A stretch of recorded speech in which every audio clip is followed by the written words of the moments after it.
आणि ऐन उन्हाळ्यामध्ये चारीमधून पाणी गळती झाली आहे। येवल्याच्या मित्रविहार कॉलनी परिसरात पाणीच पाणी, पाण्याचा अपव्यय होत असल्यामुळे नागरिकांमध्ये नाराजी आहे।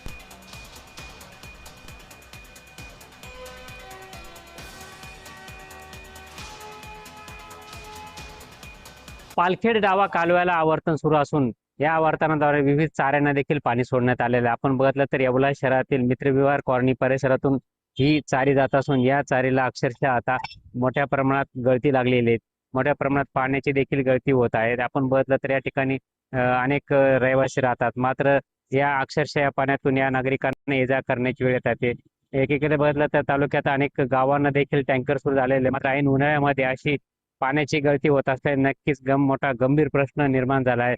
एकंदरीत बघितलं तर या मित्रविहार कॉलनी परिसरात मोठ्या प्रमाणात पाणी गळती होत असल्याने नक्कीच आता संबंधित प्रशासन याकडे लक्ष देऊन कधी ही चारीची दुरुस्ती करणार व ही पाणी गळती कधी थांबवणार हे नक्कीच बघणं महत्त्वाचं ठरणार आहे। नरेंद्र बटाव, जे महाराष्ट्र न्यूज, येवला।